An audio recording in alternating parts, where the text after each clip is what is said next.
Hi everyone, and welcome to this morning's webinar, Doing Business in Managing Risks in China in association with Gambica. We'll just give everyone a couple of seconds just to kind of come through and connect on the link.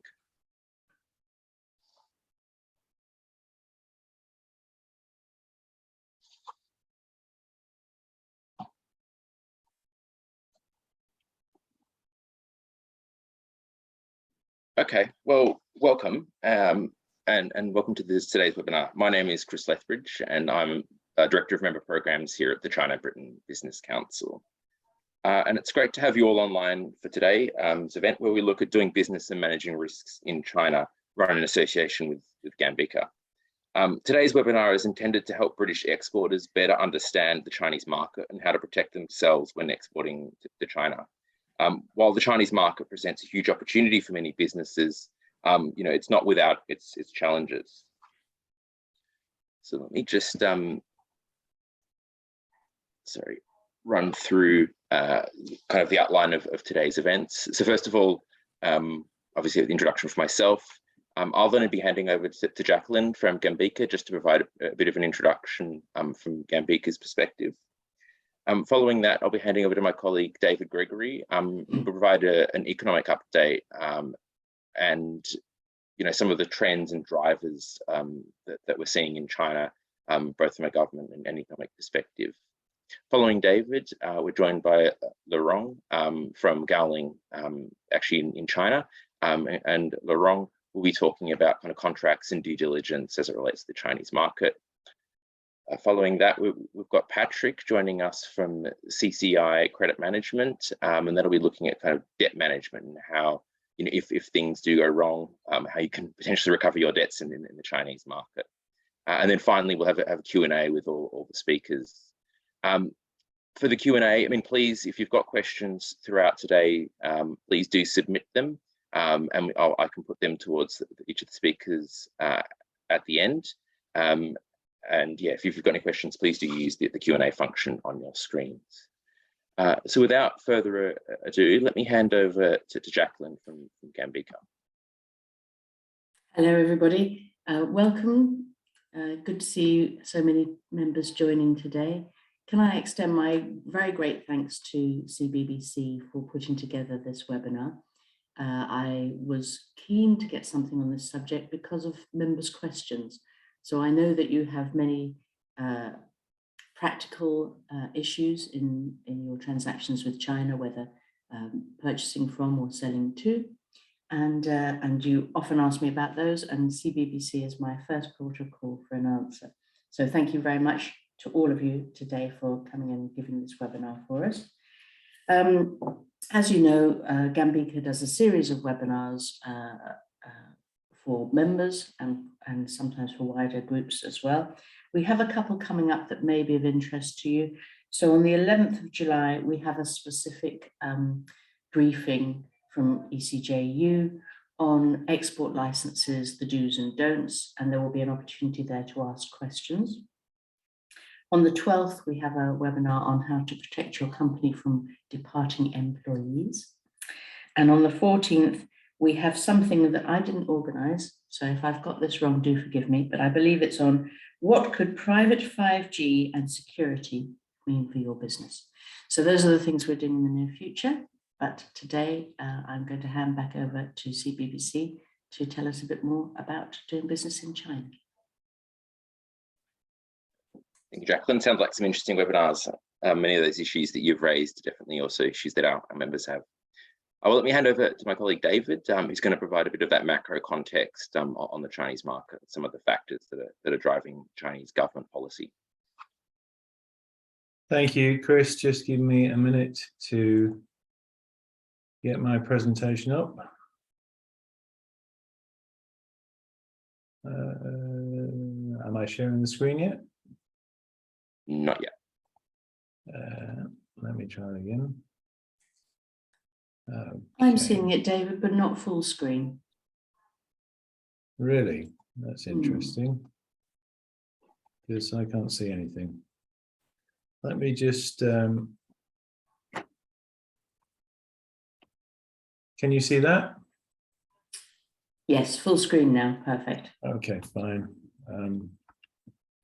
Okay, so thank you very much, Jacqueline. Thank you, Chris, for that introduction.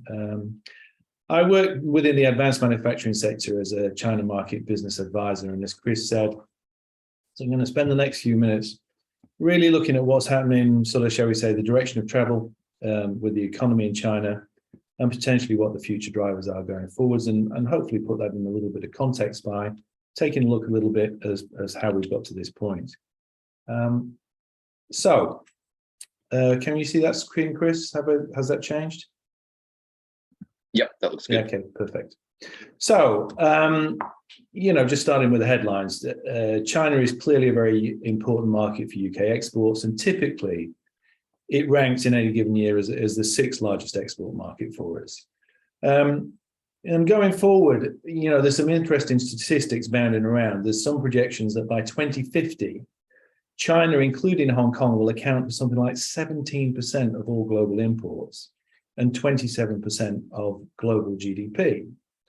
And perhaps even more relevant is that in the coming decade, China represents potentially a $300 billion market for UK sectors where we have, shall we say, a global comparative advantage.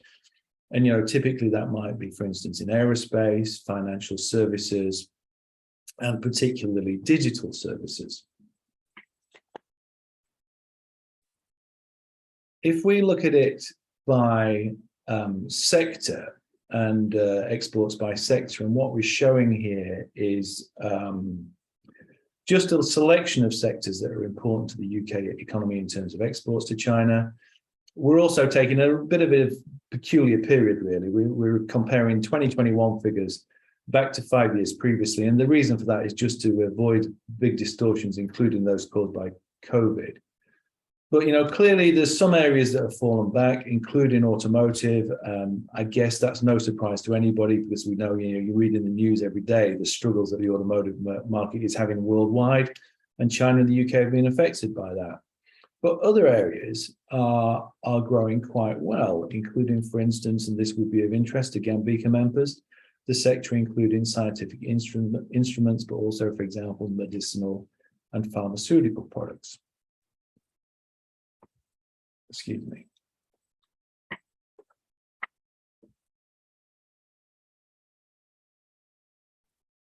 Just looking at GDP in recent years and how that has been affected by the pandemic. China's the 2nd largest economy in the world, and it will remain as a vital driver behind the global recovery, including the UK. Going back to the early part of the pandemic, in Q1 2020, when COVID was sort of, shall we say, emerging, there was a very sharp contraction. But there was also likewise a sharp recovery, as we have seen with similar crises in China in the past. And at the end of 2020, overall, there was still a growth of 2.2%, which is possibly, I think, one of the only major economy, or perhaps one of a handful, that showed any positive growth for that year. And as we came through to 2021, growth last year was in excess of 8%. And looking forward, I think the Chinese official target is 5.5%. Other organizations, for instance, the IMF, are estimating it's going to be more like 4.5%. Let's say it's going to be somewhere in the middle, around 5%, though. This year been a bit challenging. There's been quite weak growth and a lot of disruption in the first half of 2022. And obviously, mainly caused by the lockdowns in some of the major cities, Shanghai and Beijing. Another interesting couple of aspects to look at, apart from GDP, is foreign direct investment. And again, despite the trials and tribulations that have been going on, in 2021, China's foreign direct investment increased by 17%. Within that, the UK's foreign direct investment into China rose by 22%.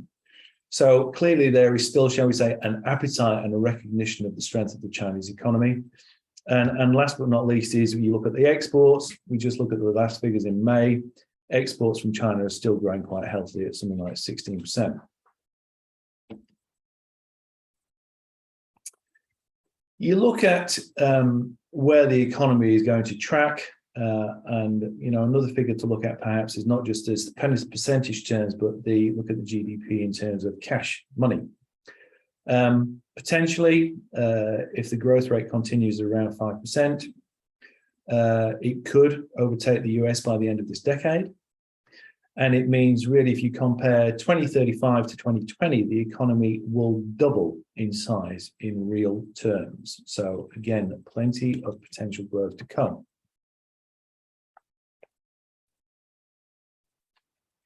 We look at another interesting way of looking at GDP as well. And I put these slides in because, there's always the stories that the Chinese economy has hit the ceiling, but I think these figures illustrate probably not. If you look at the current per capita GDP, China is probably sitting around $8,000. If the figures that we've just covered, the doubling size of the economy when 2020 to 2035 happens, then GDP per capita will reach something like $17,000 per head. But the interesting thing, to put that in context, the US is at $60,000 per capita. So even by 2035, it would have to increase something like 3.5 times to catch up with the US. The size of the middle class is also important. At the moment, it is a small percentage, but still a significantly large number and growing. And the middle class is obviously important as it relates directly to spending power. It's about houses, it's about homes, cars, travel, retail, etc., and everything behind that supports it. And there's a projection that China will add something like 400 million people earning very high incomes, they find by over $40,000 per year, within the coming 3 decades. And again, perhaps underlying the importance of China, another interesting point is within the next 10 years, within the next decade, 2/3 of the growth in the global middle class will all occur in China. It's probably interesting to take a step back and see, we're just describing sort of where we are and where we're going. It's interesting just to reflect on where that's come from. And if you look back to the 1980s, even early 90s, well, life in China was pretty basic. It was largely a rural-based agricultural economy and fairly low tech. If we then shift to the early 2000s, we see this big move towards a more urban population. We see the emergence of infrastructure, railways, airports, energy sources, etc. And we begin to see a more industrialized economy. If we then move through to the 2020s, we clearly have a very urban population. I think by this point it's over 60%. We have a highly developed infrastructure, and we have an increasingly sophisticated production base. And during this period, this development drove huge GDP rates. I mean, double digits, 10%, 11% were figures that people read every year coming out of China. But the Chinese government has recognized for a long time that this is not a permanent model, because a lot of that growth was driven purely by the infrastructure development, which cannot go on forever. So we're now moving to what is called a more consumption-led economy. In other words, something which is more self-sufficient. We're currently sitting in the 14th five-year plan, which maps out, shall we say, the development of the country set by the government for the next 5 years, running 21 to 25. And obviously, these are comprehensive plans, but just trying to pick out a few things of interest and some of the key themes. There is a very strong emphasis on technology and development. There's a very heavy emphasis on digitalization in all aspects of life. Obvious ones, for instance, economic, looking at terms of banking, payments, services, but also on the public side as well. And, one example might be, getting health services spread across the country will require some remote applications. And again, very important is striving to achieve an equitable development or common prosperity. In other words, an effort to try and share the wealth and level up what is currently a divide between the rural dwellers and the urban dwellers.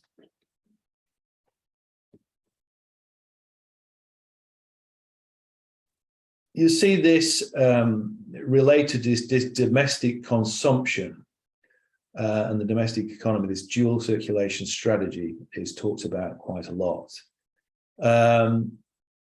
And again, just to try and summarize what the aims of that are, include it's an idea to broaden or to drive and broaden China's middle class. It is designed to help promote higher quality goods and services. It is intended to remove regional trade barriers and ensure uniform regulations, and continue to promote foreign investment and use of foreign capital in research and development and high-tech industries. And again, just continuing on that 14th five-year plan themes, as we've said, there's going to be a continuing move away from infrastructure and export-led business towards a more domestically driven and consumption-based GDP. In terms of how that affects productions, you know, when you think of factories on the ground in China, things are going to be moving towards operations which are more capital intensive. It's moving from products which are low quality to high quality and high value. And it's going to be moving towards things which are more service orientated. In terms of productivity, which will be necessary to be achieved,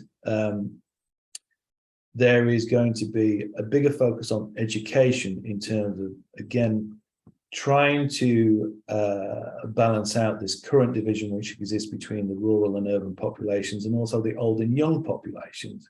So there's going to be an increasing focus on lifelong and vocational training. Digitalization, we've already touched on in terms of upgrading existing production. For instance, you know, obvious things like robotics, which at the moment China has some way to go to catch up. Service sectors, there is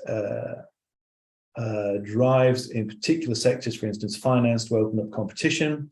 And the idea of that is to improve the performance of that sector overall and to start to offer products that currently are not on offer elsewhere from the domestic providers.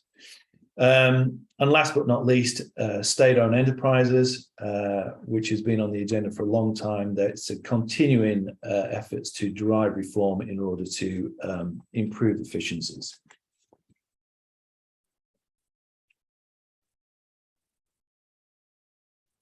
Alongside the five-year plans, which are obviously relatively short term, the government has some much longer term strategies designed, I say, to keep the economy moving along in this specific trajectory. And it's worth mentioning just a couple of those. The first one is the Made in China 2025 strategy. This is a very long-term strategy. It actually goes well beyond 25. It actually goes to 2049. And the idea really is to lift the industrial capability of the nation away from, you know, what we all imagine China being 10 years ago, making flip-flops and t-shirts, into making something, producing things which are much more sophisticated. And to achieve, shall we say, become fully integrated in the international supply chain and have distinct advantages in certain sectors. And they have key sectors that they are interested in, defined already, including, for instance, automotive, aerospace, marine, and so on. Alongside that, we have the Belt and Road Initiative, which I think many, many people would have heard of. And this is concerned with re-establishing old historic trade routes back to the West and other parts of Asia, and also establishing new ones. And if you think this fits quite nicely with Made in China, because the Made in China plan, because it is basically developing markets for goods and products that will be created in the future. There are many aims and objectives within the Belt and Road beyond that, but one of the other ones, the important ones, is these routes are aiming to increase the wealth of those parts of inland China which have not yet benefited from this economic boom so far, which mainly lies down the East Coast. And finally, one worth touching on, and I'm just using this as one example, is the Greater Bay Area, where the idea is to bring various cities together into one region under one hat in terms of regulation and focus on particular, shall we say, technologies or industries to gain a benefit of mass. And we have the Greater Bay Area in the south, we have Tianjin in the north, which is Beijing and Tianjin, we have the Yangtze River Delta, which has been established for a long time. And these are huge areas. I mean, you are talking about, you know, populations of 100 million plus quite comfortably. So I think that brings, I'm sort of running out of time here, so that brings me to the end of my little discussion about the economy. And I say it's a very sort of quick snapshot, but hopefully gives people an impression of how things are tracking in China and where they're going. If I can just tell you very briefly about CBBC, in very simple terms, we are a membership organization, and we offer support to our members and offer a range of commercial services to members and non-members alike, basically designed to support British companies doing business either with or in China. And that could be anything from market research, helping you find partners, recruiting people, even hosting people in our office for you on the ground. So if you have any interest to talk about your requirements specifically, then please feel free to get in contact with either myself or one of my colleagues. So thank you very much. Thanks for that, David. So now we move on to Laurent from Gowling. So Laurent is going to talk to us a bit about all the preparatory work that can go into and we're kind of before you actually sign the contract, and kind of some of the factors you need to think about when signing contracts with either Chinese distributors or partners on the ground. So without further ado, Laurent. Thank you, Chris. Let me firstly share my screen.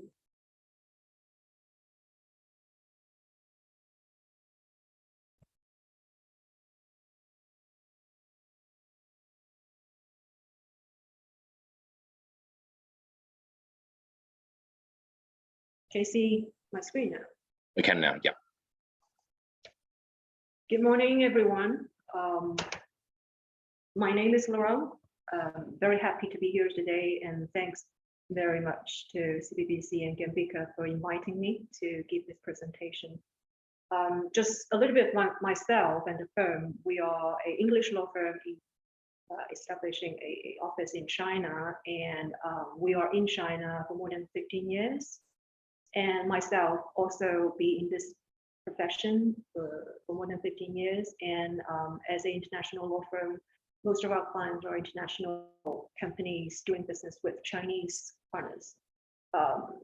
Commercial contracts is one of our daily jobs. So, the topic today goes very well with my expertise and the firm's expertise. So first of all, I understand that the reason of Gambica and CBBC organizing the talk today, for inviting a law firm today, is because some of you is concerned when you are dealing with Chinese clients, how best to structure a contract and what should I do to be able to mitigate any risks that I might have when dealing with Chinese clients. So to answer that question, the very first advice from us is context is very important. So there's no contract that can work for all kinds of scenarios. So the first step to be able to find to be able to establish a good contract is to understand the context where you are. First of all, if you're selling to China, the focus that you're going to look at are different from buying from China. I understand most of you are selling to China, not buying, but when you're selling to China, maybe the most important thing is whether I shall get paid and whether I shall get paid in time. Whereas when you are buying from China, the most important issue that you may want to look at is the quality of the products and how to protect your market, right? So different focuses will make your contract be focused on different issues. So you might want to have more clauses on the issues that you are really concerned about. For example, if you're selling to China, but if you're selling to a customer directly, it's generally quite straightforward. You can just focus on what you need to do and dealing with your customers and make sure that your customers pay you to have the relevant protective terms, contract terms. However, if you're selling to distributors, things are less straightforward, because you will want your contract be able to, on one hand, help your distributor to be able to open that market access for you. But at the same time, you don't want your distributors in China control your market.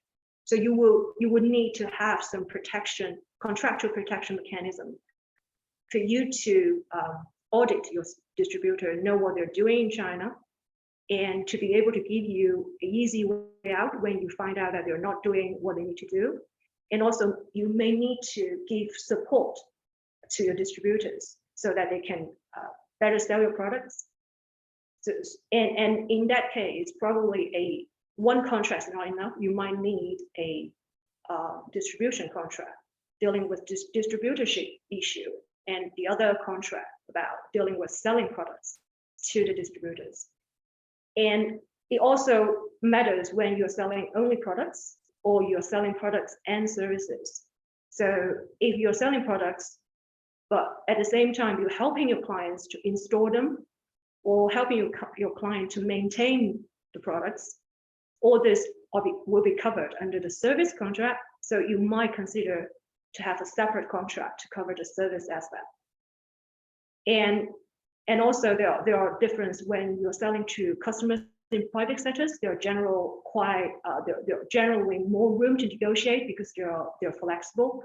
However, if your customers are in public sectors, if they're universities or SOEs or laboratories run by the government, they might enforce you to accept their template of contracts. You might need to deal with very strict contract terms, payment terms, etc. Chinese law as the governing law. So all this means that what I want to say here is that before knowing how to draft a good contract to protect you, you have to understand under what context you're signing this contract. And secondly, the title of the slides of my presentation today is contract and due diligence. But I do think due diligence goes before contract. You have to know your clients before you decide to sign a contract with them.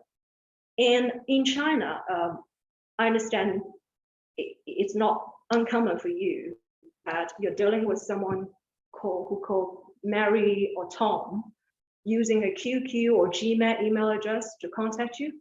So you don't know, you have no idea about what is the company that is actually dealing with you, and whether the company who's going to sign a contract with you is the same that you are negotiating a contract with. In China, therefore, it's very important when you talk to your customers, you may want to obtain some basic information from the person that you're talking to. You have to know their Chinese name, the person's Chinese name, and the company's Chinese name, the registered address, and the legal representative. All this information, it can be obtained from a business license. And among all the information, the most important information you can get from them is what we call a unified social credit code. The name of the company can change, the representative's name can change, and the registered address can change, but the certificate credit code, the unified social credit code won't change. It's just like a registration number for an English company. So using that piece of information, you will be able to obtain information from public records.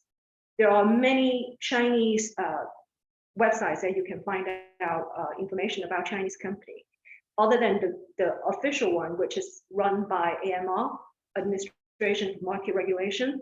So this is a administration, one of the functions they have is equivalent to UK's Companies House.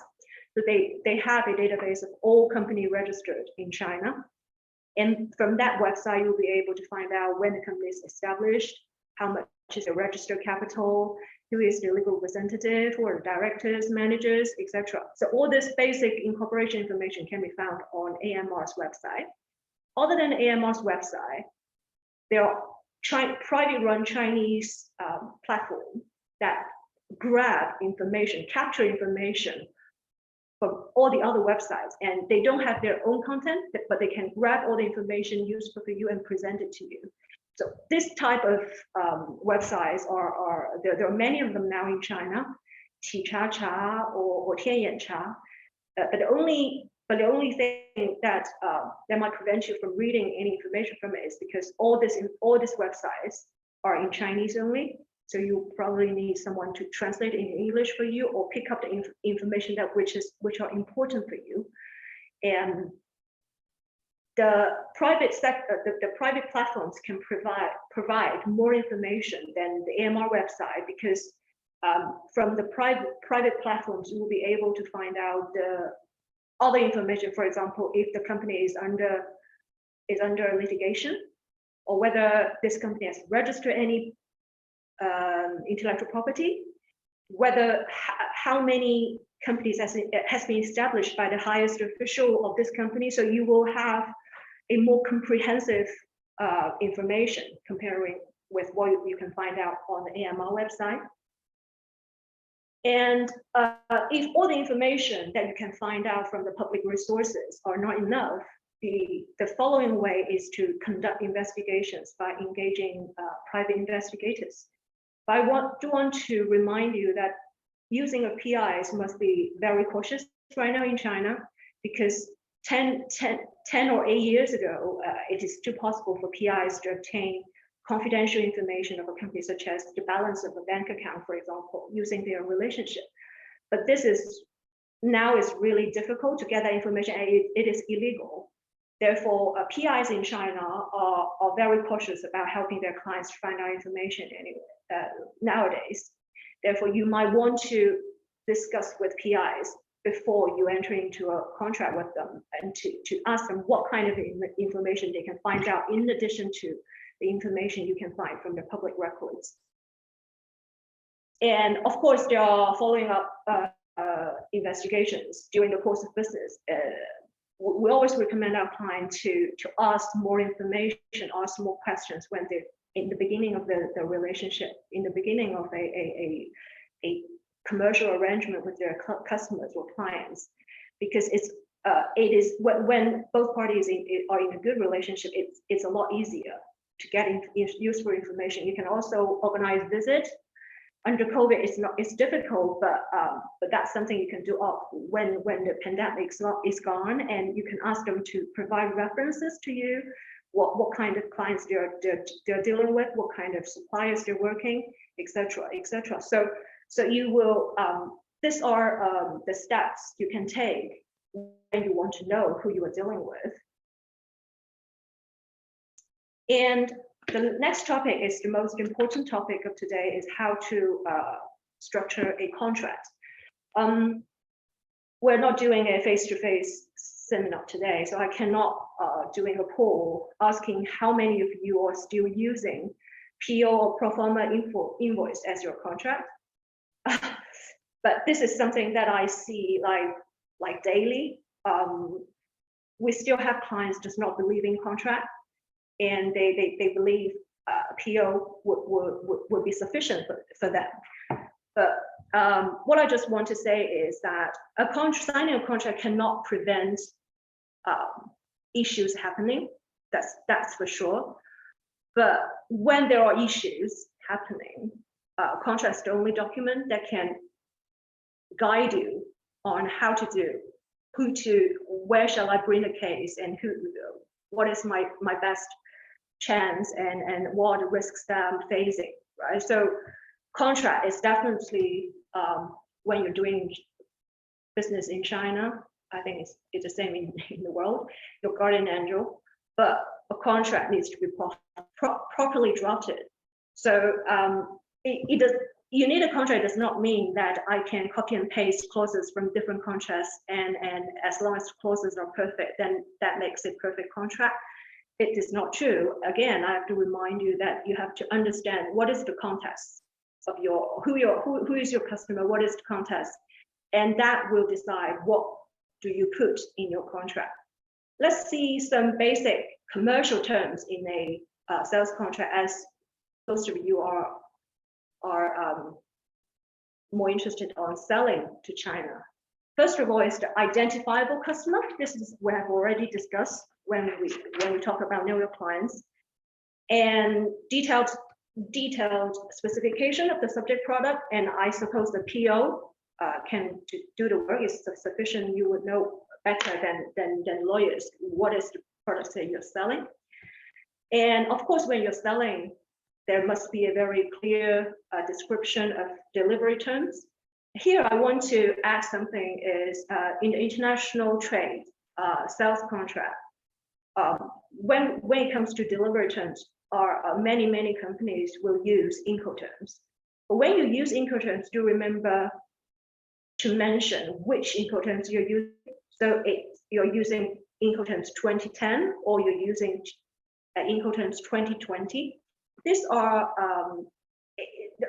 we have a new version of Incoterms. Does not mean that the older version is not valid anymore. So if you use Incoterms, do remember to add in the version name.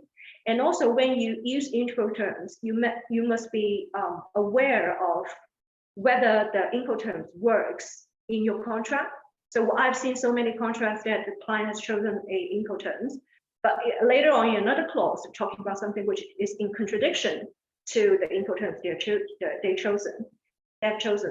So you have to understand the connotation of each Incoterms that you choose, and then to make sure that the Incoterms is compatible with other clauses in the contract.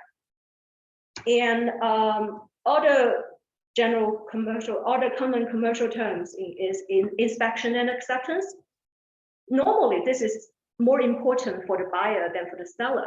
However, I think it's also very important for the seller is because usually the inspection and acceptance clauses links with the payment, right? So you would, as the seller, you will want the inspection and the acceptance being done in a objective way or neutral way. Therefore, you might want to engage a third party company to test the products, or when you send out the products, you may ask someone to test the quality, so that to make sure that the product, when it goes out to your customer, it's fit for purposes. And also when there is a dispute on the quality of the products and the buyer is not willing to accept, and therefore they do not want to pay for it, at that time you might want to have a clause in the contract to guide both parties. How can we do when we have a dispute about the quality of the products?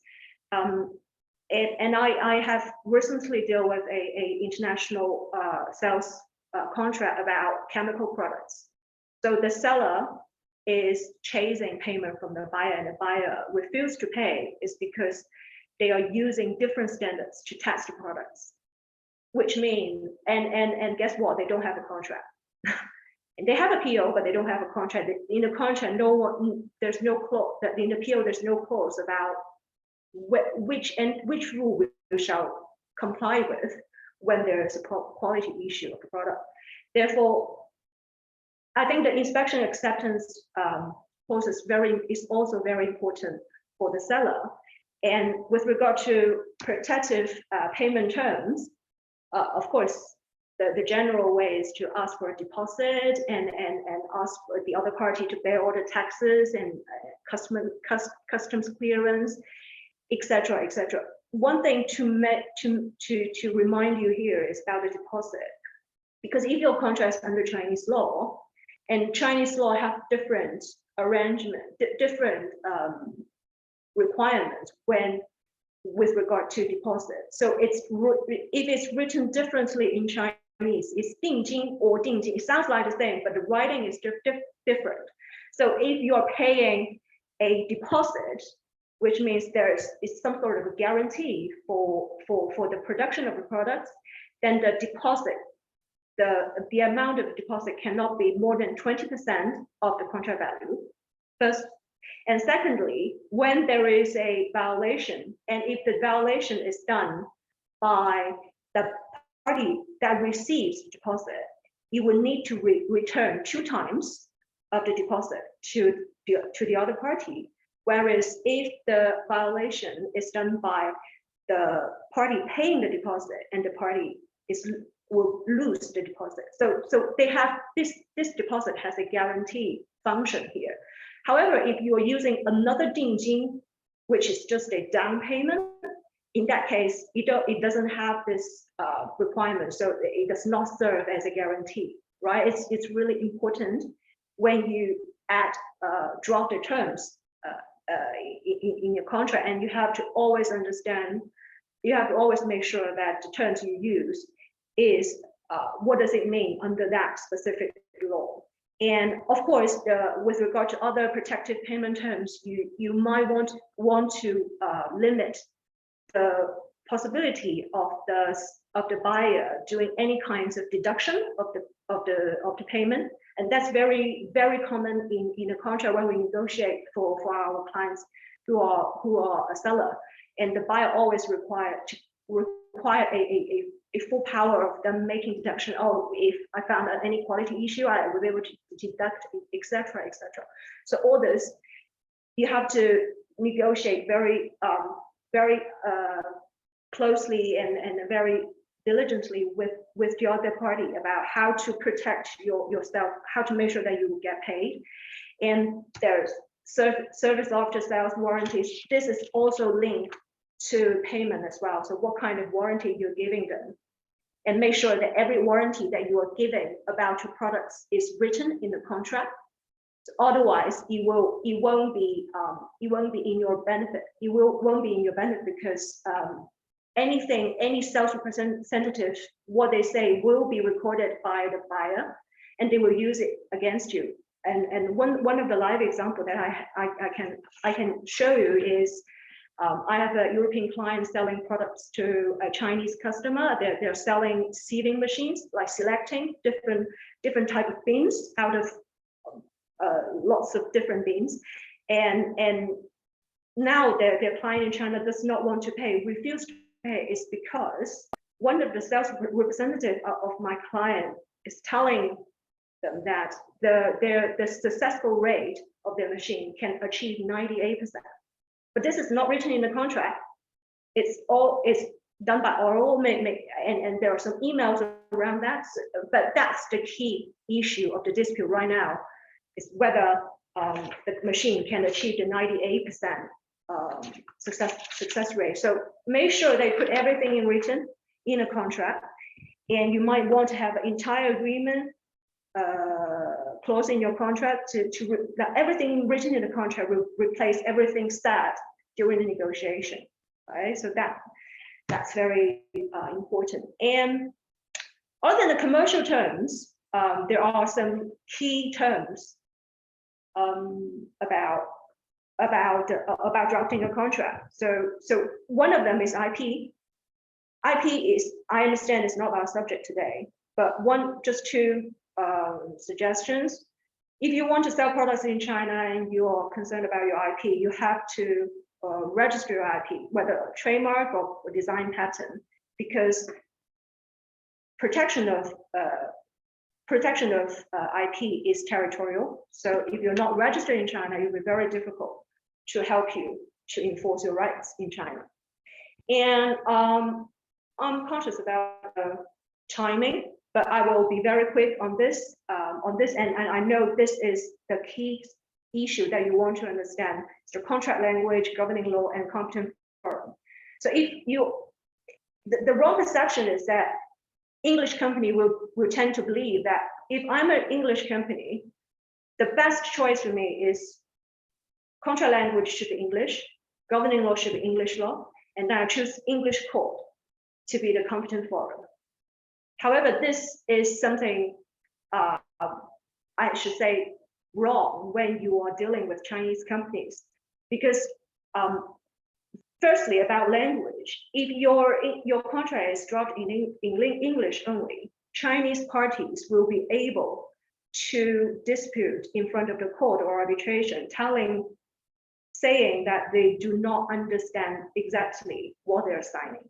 So there's this risk that they can raise this as a dispute. They said, I'm forced to accept a contract, but I don't understand what I'm signing. So it's a good practice to have Chinese translation or make your contract bilingual.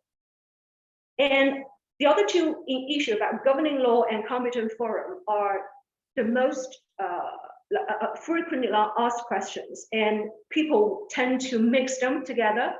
They are interconnected, but they're different issues. The governing law means under which law the contract is going to be interpreted.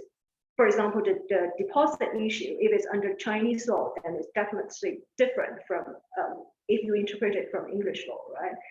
And the competent forum is about when I have a dispute, who shall I talk, where shall I file my case? So these are two different, it could be like, if you're choosing English law, maybe you shall choose a English competent forum. It could be the same, but it could be different. Therefore, when you are dealing with Chinese company, what you want to consider is, where shall I, whether I shall sue them, whether it's possible that I sue them or they will sue me. So if you think I'm suing them more, there's more chances that I'm going to sue them. Therefore, you may want to make sure that your contract is enforceable in China. Therefore, the competent forum cannot be English court because English court judgment is not directly enforceable in China. So we generally will recommend either Chinese court, or Chinese court is too dangerous for some clients. We will recommend arbitration, because arbitration is something, China is a signatory party of arbitration convention, recognition of arbitration award convention. Therefore, international arbitration is able to be enforced in China. And the governing law could be choose as English law, even you choose a Chinese arbitration forum or a Hong Kong arbitration forum. So there are many, many choices, but international arbitration award are enforceable in China. And other than this topics, the legal terms, there are other terms that you might see in a contract. Generally, you will see a breach and compensation and force majeure signature block. These are the force majeure clause and signature block clause are the ones that I really want to focus on, because generally people will think they are chicken rib clauses. It can be there, or it does not matter. But what I want to say is, nowadays, taking into account of the pandemic and taking into account of the war between Russia and Ukraine, force majeure is not a chicken rib clause anymore. So you will need to pay more attention to it. And it's not sufficient to just have a definition of force majeure, which is what I see a lot in many contracts. If you have a force majeure clause, you have to have another clause telling parties what to do when force majeure occur, whether we terminate it or how do we terminate it with notice. So all this needs to be put in a contract. And with regard to the signature block, something that I need to mention to you is that in China, we treat company chop very important. Then it's more important than signatures. Therefore, it's always recommended to ask for the signature of the director who can represent the company to sign, and then to affix a official chop on the contract. So these two are really important. It's really hard to get both of them, at least you shall ask for a official chop of the company. And I won't go into detail about this new issues because this is our data protection. But just one reminder, if you are dealing with data, transfer data out of China, whether it's personal data or other types of data, or you're storing data, whether in China or in the UK, better talk to your lawyer to understand whether the new cybersecurity laws and data protection laws in China will be applicable to you. Very quick on takeaway. There's no contract, no one contract solution for all. All terms in a contract are important. They have a meaning to be there. And remember to put everything in written. And you would like to be enemies, asking questions and even awkward at first, rather than being friends at first and being enemies in the end. And if you think the takeaways are too long, just 4 words. You understand your context of signing a contract, and you know who your clients are. And based on that, you drop your contract. If you have any questions, just ask your counsel.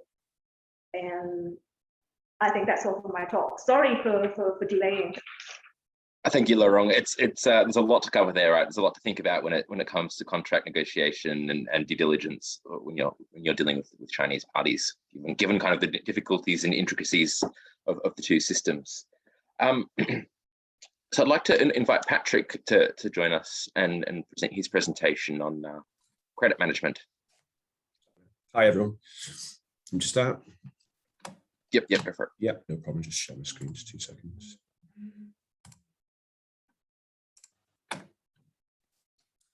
Hi, good morning, everyone. I've been asked to speak today about debt management. Thank you for the invite, by the way, David and Chris. Debt management in China, where to start, I suppose, it's not easy, I would probably say. Can I change that there? Just bear with me. Let's see. Okay, so I've listed here, so I'll go back a bit actually. My name is Patrick Hart, I work for CCI Credit Management. I've been working for about 13 years now, and I've been headed up the infrastructure in China for about 5 years. Typically, I work for the insurance side for China, so I actually do the debt recovery outside of China rather than internally. We have law firms that are set up in China that conduct our day-to-day debt recovery. Now, Laurent covered quite a lot of aspects there from a contractual point of view, so I could probably speed up my presentation by a couple of slides because she's covered quite a lot of that. But I'm just going to list here some of the debt management aspects that you can probably look at, rather than just the one aspect of debt collection.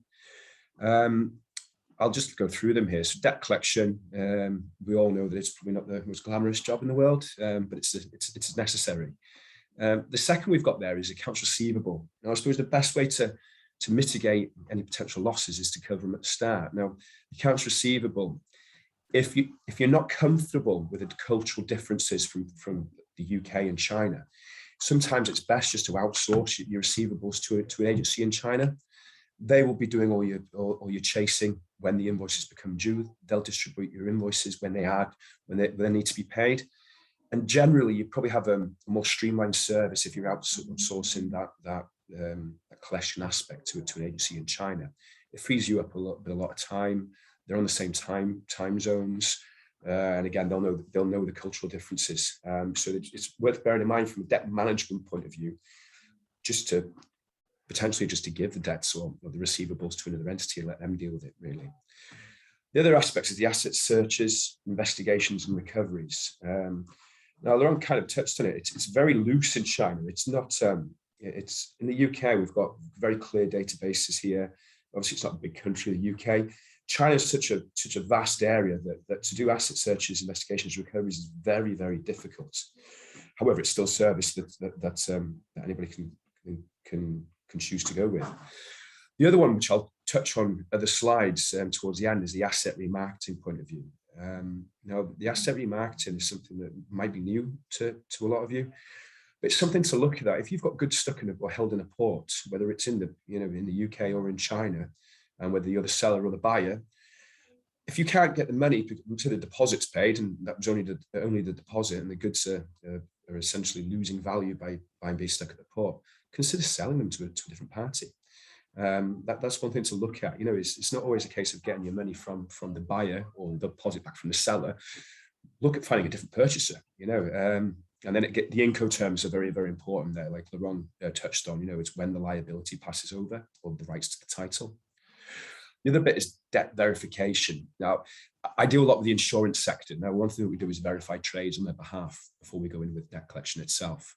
This is just making sure that they are who they say they are. They did enter into a contract or a trade relationship together, we would essentially just verify the debt in order for them to indemnify. Appreciate what we've been asked to speak about today is after the event, not before, so I'll move on. The other part is tracing. Again, Laurent touched on that. It's important to have all aspects of the names in China, their IDs. If you are dealing with companies, like Laurent did touch, is making sure that you're dealing with the chief representative officer, that you're using chops, not just signatures, very, very important. I do a lot of the trade verifications on behalf of the insurance companies, like I mentioned, and I'll show you from a cultural point of view that when I assess the debts or the potential trades, to say that when we're saying, yeah, it was signed by the party, the Chinese are expecting there to be a chop, a stamp, and it's still taking me. It's 4 or 5 years I've been dealing with this in depth, really, and they still. There's such a difference with not understanding that in the UK that we consider a signature to be fine. But when you look at it from a China point of view, they expect there to be a chop. So it's worth looking into that when you're entering into a contract with the Chinese, that you do get the chop and it's signed on both sides, keeps everybody happy. The credit reports, this is probably going to be done prior to the trade or relationships happening. Laurent touched on KYC. Knowing your customer or your client's one thing, knowing their ability to pay is something totally different. Now, a lot of the Chinese aren't obliged to provide their financial data. However, if you're entering into a contract with them, ask for it. If they're reluctant to provide it to you, you need to ask yourself why. That's what I would personally do anyway. So get their accounts, you assess them yourself, send it to your account and look to see whether they're an ongoing concern or not, and then make the decision as to whether you want to contract with them. It'll make the debt recovery, if it does come to that, a lot easier in the back end, really. And the other thing that's very, very common in China is site visits, face-to-face. The pandemic hasn't helped when it comes to traveling in China, as we all know. From a debt recovery point of view, it hasn't helped either. Just to give you a little statistics here, from the UK, these are CCI statistics. From the UK, commercial debt collections, when we're collecting in the UK, our hit rate or a success rate or conversion rate is about 60 to 70% on closed cases, which is quite high. This isn't a sales pitch, by the way. And then from a Chinese point of view, so when we're collecting debts from commercial accounts in China, it drops down to about 40, 45%. And then if you look at it from a consumer capacity, so you're doing business to an individual, it drops drastically down to 15 to 20%. Now, I appreciate those stats aren't really a sales pitch for me for collecting debt in China, but you can see the differences that how difficult it is to actually collect debt there. So going back to what Laurent said, you need to protect yourself at the start, because if you don't go through those necessary steps, your collection rates are going to drop drastically.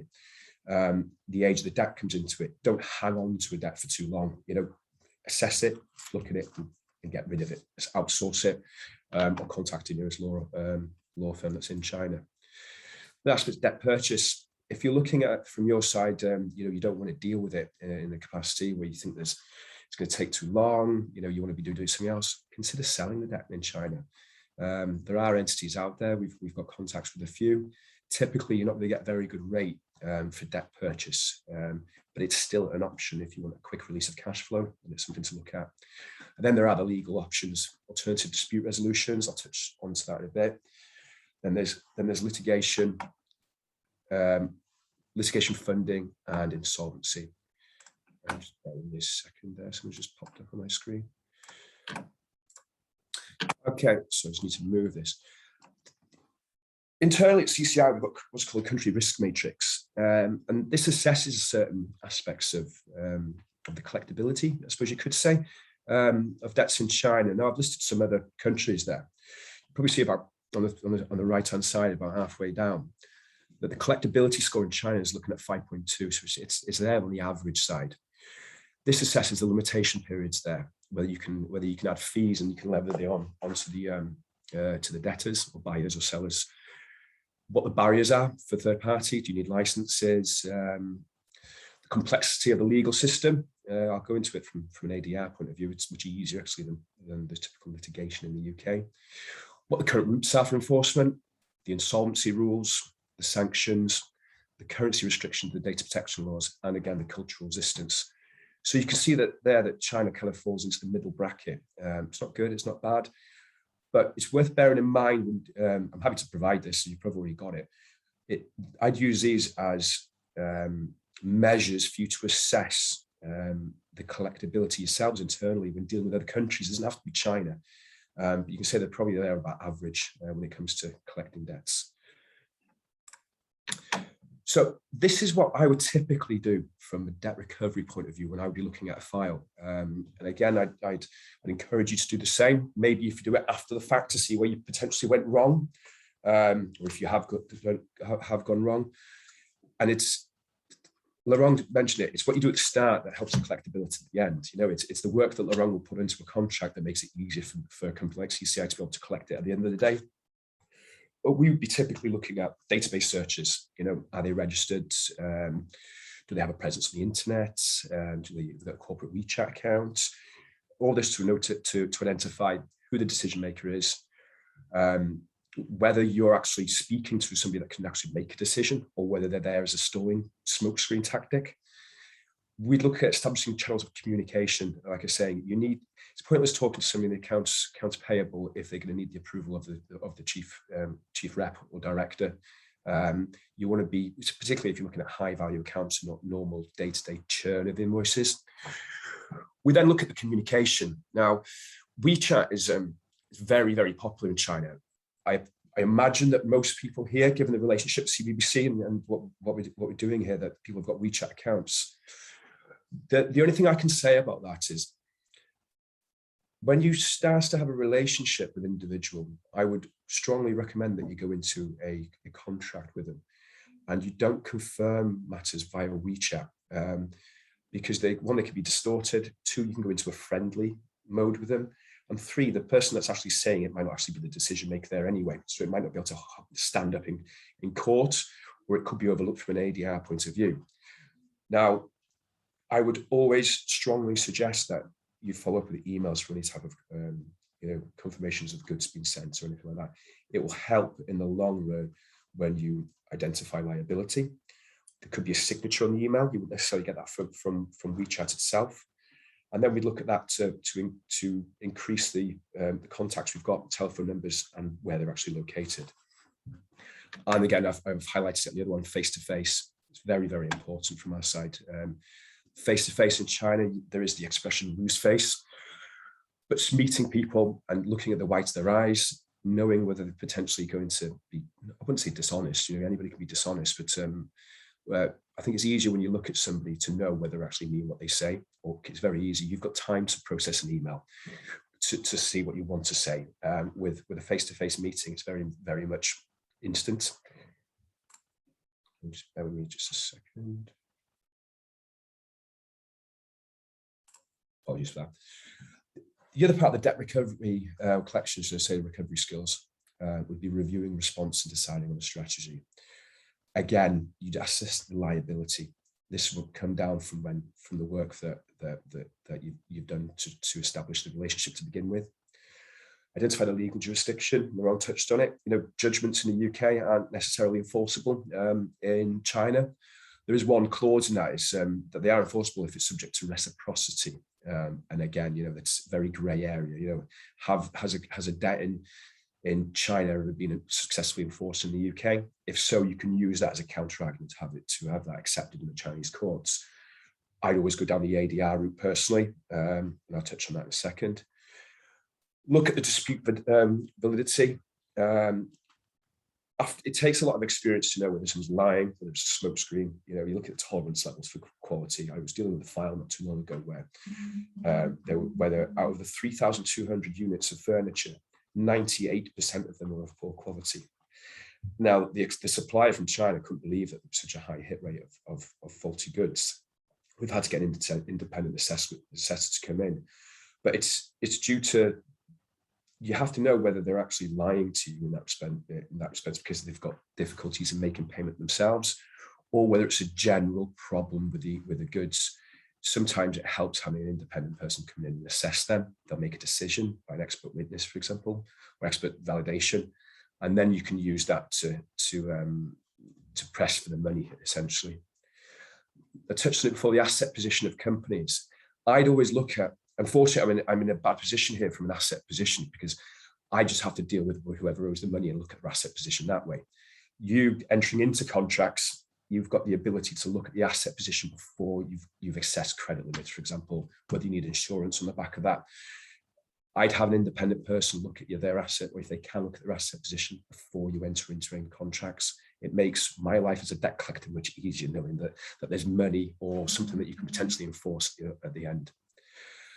The other one is the desired outcome. What does the client want, whether that's the buyer or the seller? Is it quick settlement? Do you want to continue to trade in the long run? Do you just want a quick return?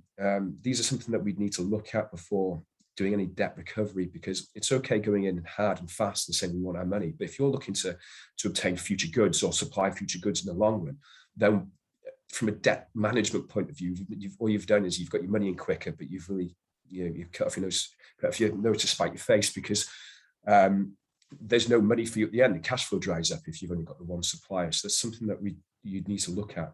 And that gives you leverage at the end of the day. From my side, if you know that you've got a company that wants to trade and continue to do business, it could just be a case that it's cash flow issues. And then you might look at increasing the percentage, increasing the orders by way of percentage. So you put 110% onto the invoice value, which means that, slowly but surely you're reducing the outstanding balance. You continue to receive or supply goods, and slowly but surely, the amount that you're owed will decrease, and you're still maintaining a relationship together. We find that that's a lot of the times it's an attractive way for buyers and sellers to continue to trade and to be happy at the end of the day, because they know that they're still making money on both sides. I've looked at just some general key skills that we'd look at. This is multilingual capabilities. I personally don't speak Chinese, or NTN is just a little bit. We've got multiple lingual capabilities in-house that not just speak Chinese, but they're very proficient at English as well. And we think that there are lots of differences that where you think that you've entered into an agreement, but you really you haven't understood what's been asked, because you might have used a simple translation tool, for example. I would recommend that you've got some high quality training internally, not from a debt recovery point of view, but to mitigate the risk of it actually getting to debt recovery. Looking at the collection rates, you want to be mitigating that before it even gets to, the file comes into my office, really. Contract law, seek assistance, if you don't know, or if you don't have in-house legal. And legal bankruptcy rules are very, very important. You might have a contract that's all singing or dancing, but if you can't enforce it, then it's a wasted piece of paper. You can take them to court in the UK, obtain a judgment. You might have spent 50, 100,000, all you've got is a piece of paper to show for it. It's again, seek some assistance from that respect. And the other bit is a cultural awareness. I think that's very, very important when you're dealing with different countries, not just China and the UK, that you're aware of the differences. So what happens if they don't pay in and they don't want to pay amicably? I'd look at alternative dispute resolutions. Now, there's mediation, there's arbitration, there's expert witness assessments. China are quite developed in this capacity. I think the UK is fairly quite slow on the uptake. We're used to litigation in the UK. Enforce it. The Chinese approach would be harmony. We want to continue to trade. We don't want to lose face. We want to enter into an agreement where everybody's happy. And ADRs, like Laurent touched on, it's been signed by 168 countries, easily enforceable all over the world, cheaper. I'll just go through these. So the costs and the accessibility. So the costs involved in ADR, they tend to be considerably lower than court proceedings. They are getting slowly but surely more increased or higher, probably due to the amount of competitiveness that's there. The time and efficiency as well, typically a lot quicker than litigation. I don't know how many of you have gone ahead with litigation in the UK or in China. A lot of times you're talking years. The lawyers cream up a lot of the money. Don't mean to be disrespectful there, Laurent, but it's very, very expensive, especially in the UK for litigation. ADR is a much cheaper way to go ahead. Looking at flexibility, parties may specify their own terms in the arbitration agreements, so they're already brought into the process, rather than just having a general clause for legal in your contract, or, sorry, for governing law and jurisdiction. ADR is when you've both come to an agreement and you both agree to have that into the contract. So you should have some type of knowledge about what you're agreeing to before signing it. And the other one, I think this is very important: privacy and confidentiality. Now, from this point, the litigation, if you obtain a judgment, it can be added to, it can come as diverse media. They're publicly known judgments. Resolving a dispute or a disagreement with ADR, you can have this private and confidential, so no parties losing face. You can cooperate with each other or different entities. It's not out there in the public. Control of the process. This is something that you're not waiting for your courts to give you a time of when you have to attend. It's set out, it's laid down. So I definitely recommend an ADR process typically for dispute resolution rather than the typical legal route. And I've touched on this as well: preservation of relationships. I think it's very, very important that when you're dealing internationally, it's hard enough finding a client or a seller or a buyer anyway. But if you're going into litigation, you both come out hating each other, and you have to go through all that procurement process again. ADR, you can walk away, you can still trade, and yeah. Bear with me. I've just touched this as a last slide, really. This is asset remarketing. It doesn't have to be. If the buyer is not willing to pay, or the seller doesn't want to return a deposit, for example, but I'd say more as a buyer point of view. If the goods are stuck at the port, they're incurring demurrage fees, D&D on a daily basis. The longer they're there, the more control the port authorities have. They can obtain a lien on those goods. They can sell them what they want, mostly in a fire sale, just to reduce their own the incurring fees. It doesn't have to be like that. If the buyer's not willing to pay, they don't have the immediate money to make a payment. One, you can change the terms so they have the goods and they pay back by installments. There's a lot of risk involved there, though. Or second, it might be to look at obtaining a different buyer. It might not have been in that country, although it tends to be a lot more expensive when you are, sending it from one country to another when you've already exported into that. So looking at the asset remarketing, there's a possibility to find the potential buyers in country. It might be that you speak to the original buyer and see whether they have forwarding customers that may want to buy those goods at a lower cost.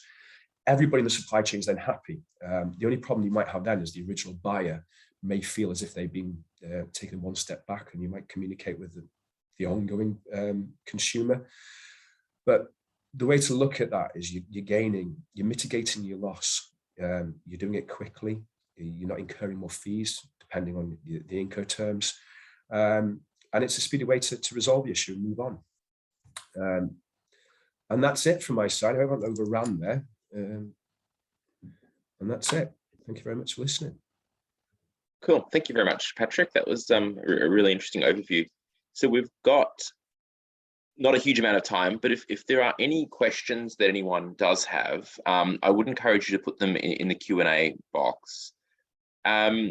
Jacqueline, you did mention that you had a few questions from your members that you did want to put to our panelists. I do, but I suppose the one I'd like to start with is a question really for David. He talked a little bit about the Make in China policy and made it sound very benign, but that's not the impression that our members are getting. David, is Make in China really about excluding foreign companies from selling in China? No, sorry, I wouldn't say it's about specifically about excluding foreign companies from selling in China. As I say, as we look at the direction of travel for imports to China, they're going to continue to import more and more products from all over the world, as well as exporting. The thrust of the Made in China strategy has its roots in all sorts of places, but one of the big drivers is the fact that the Chinese population is getting older. The working population has been shrinking for many years now. So there is a very practical imperative to actually become much more productive. And as I said sort of in the beginning, you know, when you think about the early days of industrialization in China, and I suppose to a large extent now, you're thinking of simple things like, you know, clothing, T-shirts, all sort of that sort of stuff coming out of China. Sort of late, there's been a shift towards sort of much more in terms of electronic goods, which are arguably more sophisticated. And now sort of it's getting much more sophisticated in all sorts of advanced engineering fields. So you would say part of the Made in China plan is basically to become more productive. So they are producing, for every dollar invested, they're getting more out of the other end to support the populations, their ambitions for a growing GDP. You know, when you look at the headlines, as I say, it's about uplifting the industrial capability long-term to become a fully integrated part of the supply chain. And fully integrated globally means, you know, where they are, shall we say, matching the international standards which are required and so on. But also, probably the point you picked up on is to gain specific, shall we say, key advantages or specializations in particular sectors. So for instance, if they've got 10 key sectors, including, for instance, marine, aerospace, railways, etc. But when you drill down into those things, there are specific areas within those sectors that they want to gain competence in. So if you look at marine, they've got a particular interest in developing the capability to produce vessels to shift energy fuel, LPG, LNG, for example. So, and obviously that fits in with, you know, the bigger picture of One Belt, One Road, etc. So the thrust for them, as I say, is to become more productive, to generate more income, to feed into their own GDP. So I wouldn't say explicitly, Jacqueline, that they are looking to cut out either foreign investment or foreign goods. And you would say, you know, this is a very long-term project. From where they are now to where they need to be, there is a huge opportunity for UK companies and companies around the world to continue exporting to support what they are trying to do. I mean, you know, your members with their instrumentation is a classic example of that. But it goes beyond that. It is, you know, it's about financing, it's about, you know, standards, advice, consulting, all sorts of things. But I would say, you know, longer term, and you're talking decades ahead, yes, they will have more capability in areas now. They will catch up to areas where perhaps other countries, including ourselves, have a leading edge in expertise today. But the policy is not designed to deliberately cut people out. That is not the intention. Interesting. Thank you very much. I'm guessing that lots of my members who are on this call have experience of trading in China and perhaps of needing debt recovery or having contractual issues. So do feel free to ask any questions, but and I'm sure you can just put your hand up and we'll come to you. But in the meantime, could I ask Patrick, are you seeing an increase in debt recovery activity? Is avoiding paying debts becoming more common in China? We've had more referrals come through over the last 2 or 3 months, mostly down to supply chain issues, where potentially people in the UK have paid the deposits, but because they've missed their opportunities to get the goods and they not be able to sell them on, it becomes contractual disputes there. So we've had quite a lot. We've had more recently than we have. But by the same token, we've also had more debts in the UK for the Chinese clients as well. So it kind of goes hand in hand. But again, mostly it's not because of their unwillingness to pay. It's all become down to commercial disputes because of the goods not being arrived at a certain time, stuck in ports, etc., etc. Thank you. That's very interesting. Okay. The other thing that I'm hearing from members is that they actually can't visit China, obviously, at the moment, and where they have factories or suppliers in China, it's very, very difficult to understand actually what's happening at the moment. Is that the impression that you're getting too? We've got people on the ground in China, and it seems to be that the major cities, the Beijing and Shanghai, we don't really know what's going on there. But the rest of them, they seem to be very open. But from my experience, the face-to-face meetings still aren't going ahead. I don't know, there's a reluctance because of COVID or the inability to get out there. But I think that's caused a lot of delay, and I think the confidence of people has been knocked quite a lot, I would say. Thank you. And I suppose, Laurent, that would be a question also for you. What additional challenges do you think there are for companies wishing to trade with China now that communications are and physical meetings are so much more difficult? You're on mute, Laurent. I think the biggest difficulty is that I thought when I see clients coming to me asking all sorts of questions or when they have issues, I think the key is that generally the trust is being built right now. I think it's based off the stories heard by Western companies about doing business in China. They generally, I feel a very low level of trust.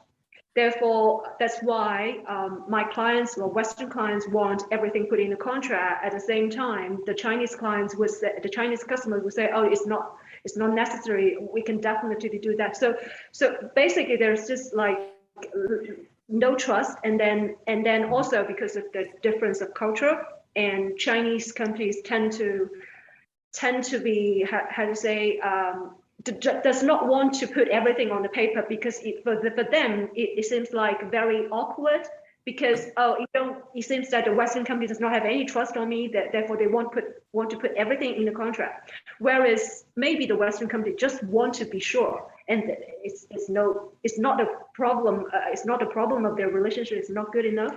So I think our role, maybe like role of Patrick's company, is trying to be the intermediate between Chinese companies and Western companies. And of course, at the same time, I think Chinese companies needs to be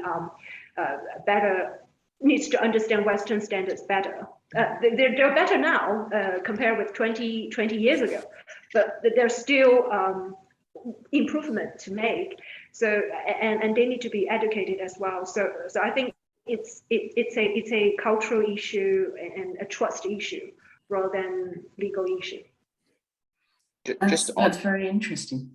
Just on that point, because I mean, some of the things that you mentioned, both Laurent actually and Patrick, around doing due diligence on a Chinese partner, and they were quite invasive questions, right? Asking for financial statements from a company. Yeah. I mean, is that common in a domestic kind of context within China? Or how do can you kind of get away with that, asking those type of tough questions as a foreign company? Just say that's how we do it in the West. So please comply. What are your views on that? Mine would be depending on the size of the contract. Mine would be, if you're talking 100 million, then be extensive due diligence. If you're dealing, I don't know, a couple of thousand, for example, I'd still do the same steps, but it wouldn't be a deal breaker. I think you'd have to look at your own liquidity of the company to find out where your risk is really when dealing with aspects like that. I think if I can just butt in there as well, Patrick, just that it's not just the scale of the nature, which you indicated earlier on in the contract. Is this somebody you want to work with, and they're clear about it for the next few years on a long-term basis, then you would expect them to be more willing to share information with you. As you said before, if they're not, that rings a few alarm bells. Yeah. And also it depends on who you're dealing with. Actually, if there are companies that has the customs, like they're dealing with international companies a lot, they will be a lot more cooperative than a factory in the middle of China, and they don't want to share anything. But other than that, between Chinese companies, if it's just like for small deals or for people who introduce deals, like among friends, it's still quite invasive questions to ask information about their financial status, for example. But with Western company, I think that if they're willing to do business with Western companies, they will generally be more tolerant on questions that should be like the Western company wants to know. And I suppose at the end, you just look at different. If they're not willing to supply it and you still want to proceed, change the credit terms. It could be 100% on arrival or in advance. That's the way to mitigate your potential risk or loss, is to cover you by changing the credit terms. Is that generally acceptable, Patrick? Would you, I mean, ask them 100% in advance? How are those requests met? Well, I never see them Oh, from a net recovery point of view, but we do from I deal with a lot of the insurance side of it. So, you know, we're looking at the terms that are agreed from a credit point of view. Typically, I say about 30% is a down deposit on most trades. This is from China coming into the UK, not the other way around. And I think if you want to work with each other, I think that it's a negotiation stage. That is, you know, it's not this is what we want. I think it's an opportunity if you table around Zoom and agree something that you're all happy with. I think it's having the conversations at the start and not when it comes onto my lap. I think that's when to differentiate. It's the work that Laurent would put into how well Laurent's company would work would make my life a lot easier at the end of the day. So that's what I would say. Agree. Great. So can I just ask for all the people on the call, any last questions, because we're coming up to time now? It's funny for us because we can't actually see you, so you have to sing out. No, it sounds like not. Okay, well, I'm going to say thank you very much from me. That was hugely interesting and hugely informative.